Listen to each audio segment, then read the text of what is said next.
I was standing just outside their front door, suitcase in hand, cardigan slipping off one shoulder, when I heard her say it. Why does she always show up? Her voice was muffled, but unmistakable. My daughter. My only child. I hadn't seen her in 8 months. It was the way she said always that cut, like I was a stain that kept reappearing on a white blouse, like I was an obligation, not a mother. Just 5 seconds before that, I had been smiling. Genuinely. Tired from the flight, yes, but smiling. Because I thought I was about to get one of those cinematic hugs, the kind where the door swings open and someone screams, "Mom!" and throws their arms around you. But instead, I stood there, frozen. On a $914 surprise visit, 3,200 miles away from my little home in Vermont. I let go of the doorbell. I should explain how I got here. My name is Teresa. I'm 64. I was a public school librarian for 31 years. I've never had extravagant dreams, just quiet ones. I wanted a good marriage, a decent house, and one daughter who'd never feel the way I felt growing up. Unwanted, ignored, invisible. When she was little, people used to say, "Your daughter is your shadow." And she was, always clutching my skirt, always talking, always asking me to stay just 5 more minutes at bedtime. I gave up a lot for her. Willingly. I stayed in a marriage 11 years longer than I should have, just so she could have a whole family. I canceled a once-in-a-lifetime cruise with friends because she forgot to sign up for summer camp and needed someone to watch her. I even took out a $19,000 Parent Plus loan when she got into that overpriced art school in Seattle. It took me 6 years after retirement to pay that off. Still, I didn't expect repayment. I just thought, one day maybe, I'd be the grandmother who gets invited for birthdays, who gets a call on Sundays, but few about. For the past 3 years, I've been watching that dream wither, slowly, like a plant you keep watering, even though you know the roots are rotting. She moved to Portland after she met Daniel. That man never liked me. From day one, he called me ma'am, with that polite, pinched smile that felt like a slap. And after they got married, a wedding I helped pay for, mind you, $7,400 for the venue alone, she started calling me less, visiting less. Still, I didn't complain. I told myself they were busy. I sent care packages, knit a blanket for their anniversary, even sent $200 when she mentioned their heater broke last winter. And when I found out she was pregnant last year, I cried. Tears of real joy. I imagined rocking that baby in my lap, teaching it to read, being needed again. I started crocheting little booties before she even told me the gender, but the months went by. No invitation, no ultrasound photos, just the occasional dry text. Doing good, just tired. Hospital apt went fine. Maybe spring would be good for a visit? Spring came and went. So when I saw a last-minute flight deal in September, I thought, why not surprise them? I booked it. I didn't tell her. I imagined her eyes lighting up. I imagined her saying, "Mom, I can't believe you came all this way." I landed in Oregon on a gray Thursday morning, dragging my old Samsonite suitcase behind me. I bought a bouquet of marigolds at a corner stand near the airport, her favorite, and I took a Lyft to her house. $38.75 with tip. I stood on the porch, heart thumping like a teenager at a first date. That's when I heard it. The window was slightly open. I could hear the clatter of dishes inside, a baby crying faintly, and her voice, not angry, just annoyed. Why does she always show up? Not Mom, not my mother, just she. I heard Daniel laugh. Should have known she'd pull something like his. Then silence. Just enough to make my stomach drop. I didn't ring the bell. I turned, took one step down, then another. At the curb, I set the bouquet on top of my suitcase and just stood there. Cars drove by. A dog barked. I could still hear the baby crying through the open window, like a song I wasn't allowed to sing along to. My phone buzzed in my pocket. It was her. A text. "Hey, random question. You didn't fly out here, did you? Daniel said he thought he saw someone who looked like you outside." I didn't answer. I just stared at it, the words blurring into static. I didn't feel angry. Not yet. Just hollow. like something had finally collapsed inside that had been straining for years. The lift back to the airport cost another $42.10. I flew home the next morning, didn't rebook, just sat in the standby line, hoping to leave as soon as possible. The airline charged me a $126 change fee. I didn't argue. Back home, my cat, Ringo, was waiting at the window. He meowed when I walked in like he hadn't eaten in years. I cried into his fur for half an hour. I didn't tell anyone what happened, not even my sister. I just said, the trip didn't go as planned. I left the marigolds on the rental house porch. They were probably dead within a day. But the thing is, something shifted in me after that flight. I started replaying things I'd buried, things I'd told myself were normal, like how she never reimbursed me for the $4,000 couch she promised to split when she moved into her first apartment, or how she once laughed in front of her friends and said I was so boring, it's cute, or how, last year, she introduced me at her baby shower, the one she never invited me to, over Zoom as, just my mom, Teresa. She's kind of shy. I began to realize I had been showing up for someone who had stopped seeing me as a person a long time ago, and now I wasn't going to beg. Not anymore. But I wasn't done either. Not yet. I didn't plan revenge. At first, I just started pulling away and watching what happened when the money stopped. I didn't want to admit it then, but part of me was terrified of what would happen if I stopped showing up. The months before the trip, I'd sent $2,100 in gifts and bills, rent help, baby supplies, groceries, all carefully wrapped in receipts and texts that begged for appreciation, even a thank you. That last $200 I wired for their broken heater, it was the kind of thing you do when you think, I'm family, this is what families do. But after the surprise trip debacle, I felt hollow. My phone, which had once pinged with invitations and photos, now sat silent for days. So, I made a choice. I stopped sending money. It wasn't a dramatic cutoff, no I'm done texts or angry phone calls, just silence. No more $150 monthly rent help, no more $320 for diapers and formula, no more $90 for the grocery gift cards I'd sneak into their mailbox. I simply withdrew. I wasn't cruel.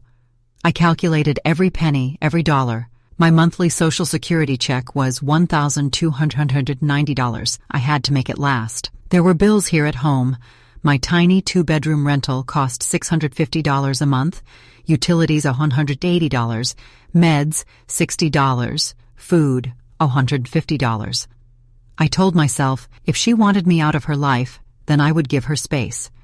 But that didn't mean I would disappear without a fight. A week passed. Nothing. Then 2. No texts. No, how are you? No baby photos. I tried calling. Left 3 voicemails over 5 days, not a word back. One night, I sat by my kitchen window, watching the rain smear the streetlights. I thought about the $7,400 wedding venue, how I helped pay for it, how Daniel's family didn't contribute a dime. I remembered her laughter that night, bright and happy. A memory now tarnished by the sting of coldness. My phone buzzed suddenly. A text from an unknown number. Mom, can you please help with $500? The heater broke again, and Daniel says you're not answering. I stared at it. For hours, my heart twisted. On one hand, I wanted to scream, where were you when I was in Oregon with flowers on the porch? On the other, I thought about the baby, their little girl, who deserved warmth, food, diapers. But this wasn't just about money anymore. It was about respect. I replied slowly, I've stopped sending money until we talk. This silence hurts more than you know. The next day, I got a terse call from Daniel. Look, Teresa, this isn't the time or place. We have our own way of handling things. His voice was clipped, dismissive. I tried to ask about my daughter, about the baby, but he cut me off. I think you should give us some space. I hung up, hands shaking. Days later, my mailbox held a letter. Not from her, but from a lawyer. My heart sank when I read the words. Regarding the trust and guardianship of your granddaughter, please be informed that a formal review is underway. They were reviewing my legal rights, my involvement. The letter was cold, impersonal, like a business contract, not a family matter. I called my sister Carol. They're trying to cut me out. I said quietly. Teresa, she said, you've been too soft. You've given them everything. Maybe it's time to fight back. Her words stirred something. I started to piece together the puzzle. The late-night texts that stopped after I confronted Daniel. The quick change of address for my granddaughter's medical records. The whispered phone calls that stopped when I entered the room. I was becoming the ghost in their lives. One afternoon, I sat with my old photo album. Pictures of my daughter as a toddler, smiling, clutching my hand. I realized how much I had given without expecting a return.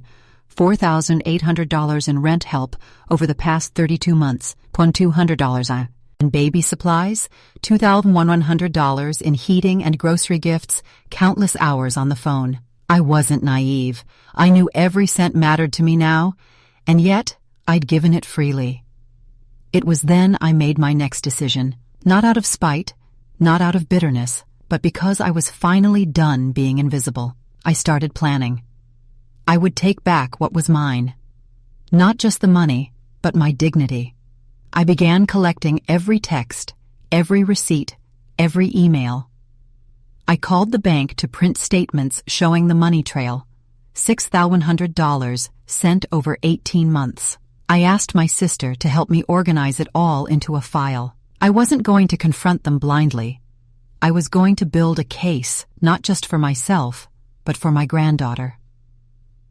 But something else happened during this planning. I caught a small glimpse of Daniel's arrogance, a quiet confidence that they thought I was powerless, that they could erase me.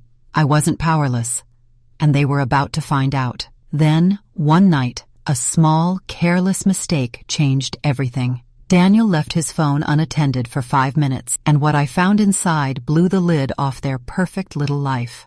It happened by chance. Daniel left his phone on the kitchen counter. Just like that. I was supposed to be at the grocery store, but something pulled me back, a strange feeling that maybe, just maybe, I wasn't as invisible as they thought. I crept into the house. They'd left the door unlocked, a careless habit I was about to exploit. The phone sat there, screen glowing softly in the dim living room. I picked it up. At first, I just wanted to see if there was any sign of my granddaughter. Pictures, messages, appointments. But what I found was much worse. A group chat with Daniel and several others, friends and family members, mocking me, laughing about my surprise visit, calling me a persistent old ghost, and worse. One message from Daniel read, "She shows up unannounced like a bad rash. Can't wait until we cut her out completely." Another said, "If she tries to claim custody, we'll bury her in paperwork. The baby's ours now." I felt my chest tighten, a cold rage creeping in. I scrolled further. There were receipts for expensive dinners, spa days, things they never invited me to. I saw a $200 charge at a boutique baby store for a stroller I'd never heard about. Then a message from my daughter, Olivia. "We've agreed to keep her at arm's length. She doesn't understand boundaries." Boundaries, a polite word for exile. But the worst was a photo. My granddaughter, sleeping peacefully, but with a cast on her arm. A note beside it. "Fell off the couch. Daniel says Mom freaked out, but we handled it." I hadn't been told. No calls. No texts. The betrayal burned like acid. How long had they hidden this from me? How long had they been shutting me out? I sat there, phone in hand, feeling years of quiet pain pour out in a single moment. But I didn't break. Instead, I started planning my next move. I took pictures of everything on the screen. The messages, the receipts, the photos. I backed it up to my own phone. This wasn't just about money anymore. It was about my granddaughter's safety. The next day, I called my lawyer. She was sharp and no nonsense. I told her everything. The surprise visit, the silence, the money, the messages. "Teresa," she said, "you have grounds for a guardianship hearing, and possibly for reimbursement. You need to act fast." For the first time in months, I felt a spark of hope, but I also knew this wasn't going to be easy. Daniel was determined to keep me out. My daughter was convinced they were doing the right thing. And the baby? She was caught in the middle of a silent war. I started showing up at their house again. This time, with purpose. I would visit my lawyer, gather evidence, call doctors. Every detail mattered. The rent I'd paid, the baby supplies, the missed calls. One afternoon, I overheard a conversation through the half-open door. Daniel was on the phone. "She's on to us. Keep the story tight. No unexpected visits. No leaks." They were scared now, but it was too late. I realized then that this wasn't just about family. It was about power, and I wasn't going to let them win. I arranged a meeting with my daughter. Face to face, no lies, no filters. What she said next shattered every hope I had left. The day I finally saw my daughter again, it was not the reunion I had dreamed of. I arranged to meet Olivia at a small cafe halfway between her home and mine, neutral ground. I arrived early, hands clammy, heart pounding with a strange mixture of hope and dread. I pictured her smiling, tears in her eyes, maybe even a shaky, "Mom, I'm sorry." Instead, I found a woman whose eyes were guarded, almost cold. She sat there, arms crossed, sipping black coffee like it was a shield. "Hi, Mom," she said, her voice flat, almost rehearsed. I swallowed hard. "Olivia, I just want to understand. Why have you shut me out? Why do you treat me like a stranger?" She looked away.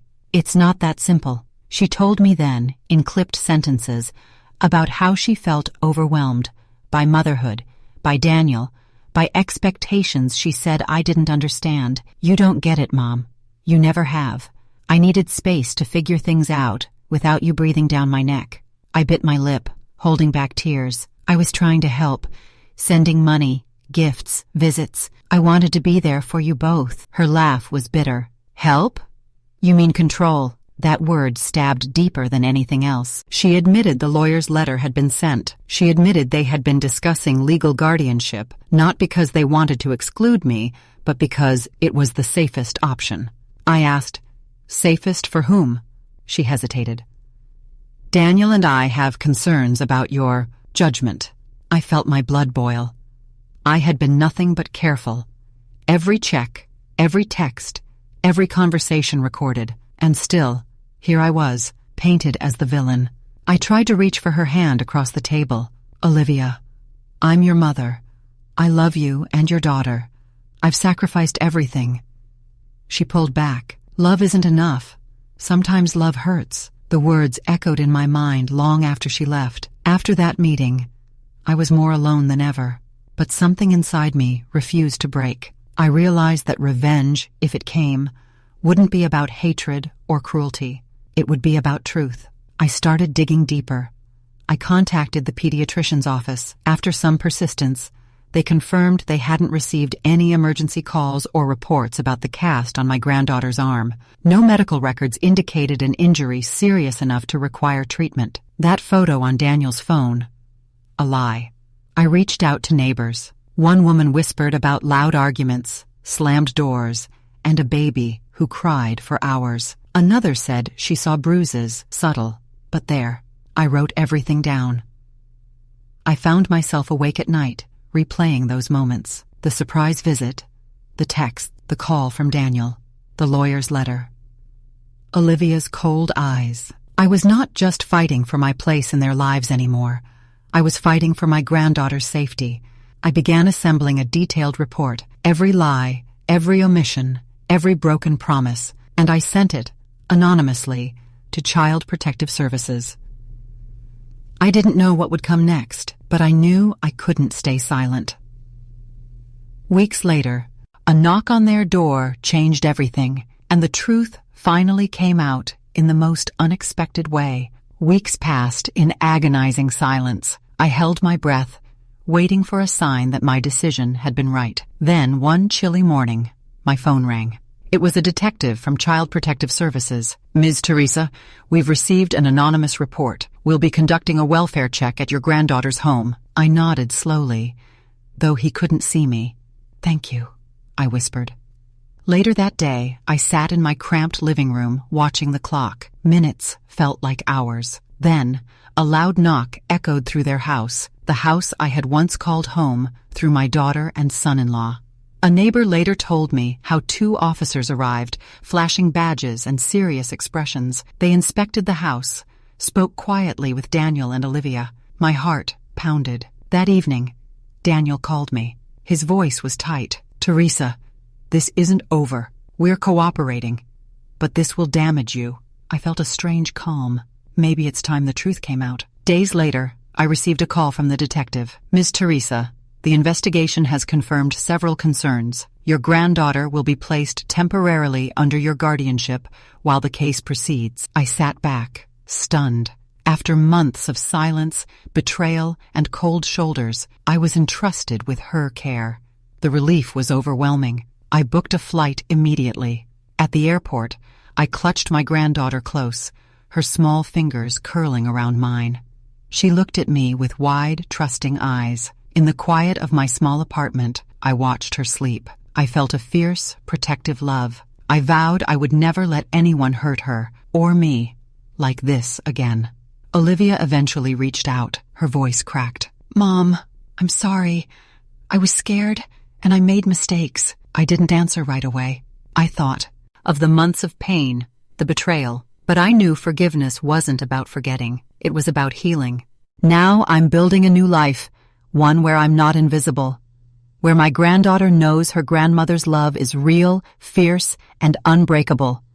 And if they try to shut me out again, they'll find I'm not the woman who flies 200 miles to be ignored. I'm the one who always shows up. They thought silence and distance would erase me, but I was the storm they never saw coming.